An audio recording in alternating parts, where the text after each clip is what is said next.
करोड़ रुपए जो है ड्रेनेज, पानी निकासी आदि के लिए स्वीकृत हुए थे। जब ये मीटिंग 19 जनवरी को होगी थी और उसके बाद जब ये पैसा सैंक्शन हो गया था, तो ये बताया जाए पहले तो कि कौन कौन सी ड्रेन की सफाई हुई और ये जो 312 करोड़ रुपया जो सैंक्शन हुआ था ड्रेनेज के पानी की निकासी आदि के लिए, इसके बारे में डिटेल से बताया जाए कि कौन कौन सी ड्रेन जो साफ करी गई। बाकी का पैसा जो है, जो 528 प्रोजेक्ट जो उसके साथ स्वीकृत किए गए थे, उनकी भी डिटेल से बताया जाए कि एक एक प्रोजेक्ट के ऊपर कहां कहां कितना कितना पैसा सरकार ने खर्च किया। पहली चीज तो ये है। दूसरा, मुख्यमंत्री को मैंने एक चिट्ठी लिखी थी। जो घग्गर नदी हमारे जो सरसा जाती है, उस नदी के ऊपर जो बांध थे, जो बांध चौधरी देवीलाल और चौधरी ओम प्रकाश चौटाला जब चीफ मिनिस्टर थे, उसके वक्त में ही वो बांध जो है पक्के बनाए गए थे। उसके बाद अब की बार इतना ज्यादा पानी था कि वहां का जो प्रशासन था, उस प्रशासन ने उस बांध के ऊपर मिट्टी डलवाने किसी भी किस्म की कोई भी जिम्मेवारी नहीं समझी, किसी ने कोई मदद नहीं करी। इवन हमारे साथ लगता हुआ जो राजस्थान का इलाका है, वहां से लोगों ने अपने अपने गांव से 20-20, 30-30 ट्रालियां एक एक गांव से मिट्टी की भर करके, क्योंकि उस नाली के साथ का जो इलाका है, वहां से अगर मिट्टी उठा करके आप डालते हो और थोड़ी सी भी बारिश हो जाती है तो वहां फिर कोई साधन नहीं चल सकता। ना ट्रैक्टर ट्राली चल सकती, ना गड्ढा चल सकता, ना आदमी चल सकता, सिर्फ झुट्टा बोगी चल सकती है। पहले पुराने जमाने में वही चला करती थी। इसलिए वो मिट्टी भी अब की बार हमें 30-30, 40-40 किलोमीटर दूर से ला करके उस बांध पे 5-5 फीट मिट्टी चढ़ानी पड़ी। और जो 5 फीट मिट्टी चढ़ाई गई, उसमें सरकार की तरफ से क्या मदद की गई?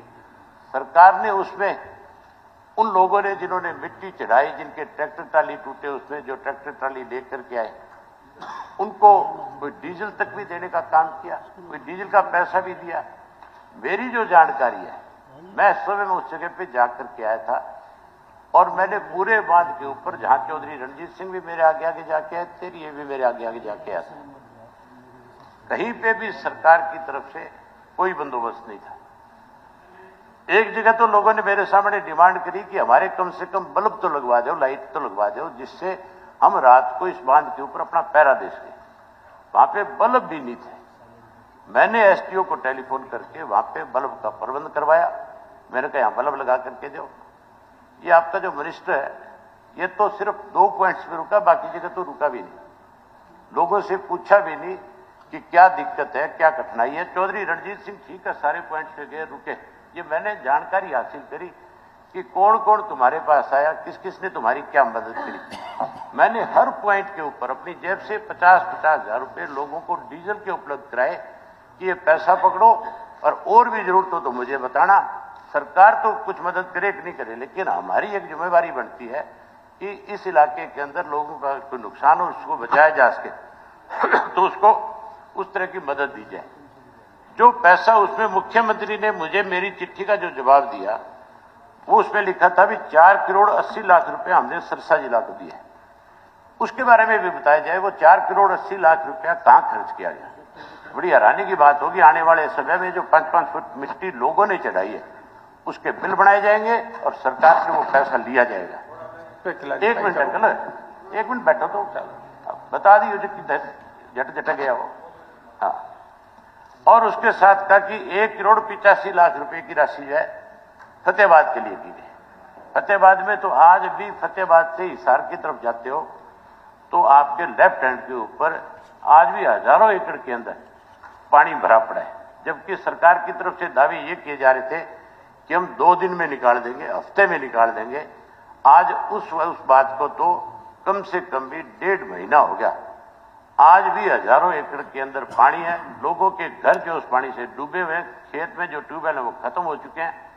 सरकार ने उस पर क्या कदम उठाया, उसके बारे में डिटेल से बताएं। अरे जोड़ा राम झूठों वाले शर्मानी चाहिए थोड़ी बहुत है।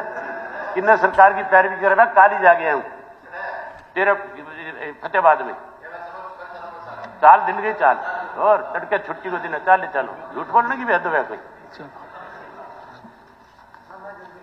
ना ना।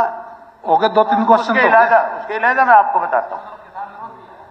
उसके इलाजा यमुनानगर से लेकर एक मिनट कोई काम की बात करूं मैं वही बात कर रहा हूं। ये तो लाइव की बात करनी एक बार है ना जी डिप्टी स्पीकर साहब, एक बार ये कह लें फिर मैं इससे पोजिशन कल ये करूंगा, वो मुझे टाइम देना है।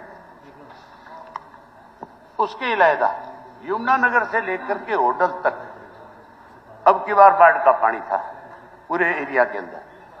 वहां जो चीज मैंने एक देखी विशेष रूप से, उसके लिए भी मैं ये पूछना चाहता हूं कि जो जमीन जो जिसके अंदर बाढ़ आई थी, जिसके अंदर फसल खराब हुई थी, क्या सरकार उस फसल का भी मुआवजा देगी?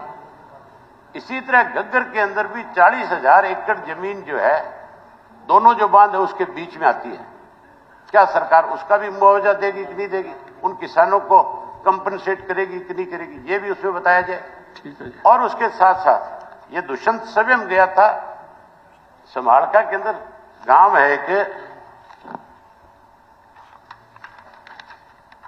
सोनाली खुर्द, उस सोनाली खुर्द गांव के अंदर बाढ़ का पानी है, सोनौली खुर्द, उसमें बाढ़ का पानी आ गया और उस गांव के अंदर एक गौशाला है। इस सरकार की तो प्रायोरिटी है गौशाला, है कि नहीं है? इस सरकार की प्रायोरिटी है? नहीं आपकी ज्यादा है, बीजेपी वालों की खास करके, जिनके घर गाय नहीं है वो ज्यादा गऊ गऊ गऊ तो अभी बजट ज्यादा नहीं दिया, दोनों नहीं है है रोड़ा तो इस बात का ही 10 गुना बजट दिया है। हाँ, उस गांव में ये गया और वहां पे जब गया तो उस गांव की गौशाला में 5-7 फुट पानी था।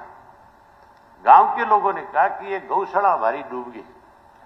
डिप्टी कमिश्नर भी साथ था इसके और कहा कि भाई इस गौशाला का ये पानी कम से कम निकलवा दो, इस गौशाला के लिए आप कोई राशि हमें स्वीकृत कर दो ताकि हम इन गौओं को बचा सके, इस गौओं के लिए कुछ कर सके। आपके मंत्री महोदय का आगे से जवाब पता है क्या था? इनका जवाब था, किसी को कहने लगा कि गौशाला किसने बढ़ाई है, यहाँ पे ये इतनी गहरी क्यों है, इसके खिलाफ जांच करो और इसको बंद कराओ और इनके खिलाफ पर्चे दर्ज करो। वहां एक लड़का खड़ा था, उसने कहा बोला जी हमारी गौशाला डूब गई, इसके ऊपर पर्चा भी हमारे होगा। तो इसका मतलब फिर तो अनिल विज नहीं है बेचारा यहाँ। उसने कहा भी विज साहब का घर डूब गया, उसके खिलाफ भी पर्चा दर्ज करा दो। फिर ये हालत है तुम्हारी सरकार की, तुम्हारे मंत्रियों की। धन्यवाद। क्या उम्मीद करेगा कोई इनसे? जो धन्यवाद। ठहरो एक मिनट और भी होगा जी। अब एक आधी बात और पूछ लीजिए। एक पर्सन पूछना 4-5 पूछ लिया, हो गया जी। डिप्टी स्पीकर साहब नहीं एक मिनट एक सवाल में 15 सवाल तो कर लिए। ये जो आप कह रहे थे ना जी, मैं अभी माननीय सदस्य को सुन रहा था, हमारा बेटा फुल बैटरी चार्ज रखता है। मैं वैसे बताऊं कि जितना सरसा में वेस्ट मैनेजमेंट हुआ था ना जी, बाढ़ के दिनों में इतना कभी हुआ ही नहीं। पूरे उन दिनों में टीवी पे, सोशल मीडिया पे, अखबारों में सरसा एडमिनिस्ट्रेशन की बहुत तारीफ हुई और 50,000 से ज्यादा क्यूसेक पानी गया था। ये रिकॉर्ड पे है, मैं नहीं कह रहा, तो गूगल पे है। और उसमें भी एक मिनट मैं कह लूं, जब तेरा नंबर था तू बोलिए, मैं बोलूंगा। मैं बता रहा हूं ना, मैं रिकॉर्ड पे बता रहा हूं। ये तो गया है, गुला चिक्का पे गया, सदूरगढ़ गया, वहां गया। इसके बाद वहां कभी भी 9,000 एकड़ में पानी डूबा है। ये बात ठीक है कि फतेहाबाद में अब भी कुछ एरिया में पानी पड़े, पर सरसा में पानी नहीं था। ये बिल्कुल तथ्यों के खिलाफ बात कही है। और हमारे जो डिस्ट्रिक्ट एडमिनिस्ट्रेशन ने इतना बढ़िया काम करा है जिसका कोई मुकाबला नहीं। हमारे डीसी ऑफिसर बीमार रह के भी रात दिन भाग के उन्होंने काम करा है। ठीक है, इसके तो पूरे हरियाणा में तारीफ। धन्यवाद। पर कोई बात हो तो तथ्यों से बोलनी चाहिए। हो गया जी, क्वेश्चन हो गए अभय सिंह जी, कई हो गई। तो एक पर्सन पूछना था, आपने 3-4 पूछ लिए, उनका जवाब देंगे मंत्री जी। अभी उनका जवाब देंगे जो आपने पूछे, सबका देंगे जवाब। क्या है मैं उसके बारे में बात करना चाहता हूं, बताना चाहता हूं। आप मुझे एक चीज बताओ मंत्री जी, आप ही बता दो कि सरकार की तरफ से 10 ट्राली मिट्टी भी डाली गई क्या? 10 ट्राली मिट्टी ये रिकॉर्ड पे सारा तो दिवालिया पिट गया वहां पे। कितनी बार 5 फुट मिट्टी बता रहा हूँ, 5 फुट मिट्टी राजस्थान में जाकर के ट्रालियों में डाली गई वहां पे। एक मिनट, कोई एक पैसा नहीं सरकार की तरफ से। मैंने भी डीसी से पूछा मशीनें थी। एक मिनट, ये रिकॉर्ड पे निकलेंगी। ये JCB रिकॉर्ड की मशीन बात है, कितनी थी, कोई पॉपुलेट मिट्टी सरकार की कितनी तरफ चली से है, एक फुट मिट्टी और नहीं डाली कितने गई ट्रैक्टर बांध थे के जो ऊपर। बात चले हैं। इसके बाद कल सब लोगों मैं को चैलेंज सम्मानित के करा साथ गया। कहता हूं ये बात, 1 फुट मिट्टी भी बांध के ऊपर सरकार ये की हमारा तरफ से नहीं भतीजा डाली तो गई। यात्रा पे था, 5 ये फुट तो मिट्टी जो पहुंचे डाली 20 दिन गई बाद वो था। लोगों की तरफ से डाली गई, किसानों की तरफ से डाली और गई। इस इवन बात पे राजस्थान नहीं के जाना किसानों चाहिए। ने ट्रैक्टर ये तो ट्रालियां भर के साहब भैया के यात्रा हिसाब पे से मिट्टी हरियाणा डाली। यात्रा पे था, 20 दिन बाद हमने अपनी पहुंचा, जमीनें था अपनी बात चौधरी खुद ईश्वर बताई। सिंह जी।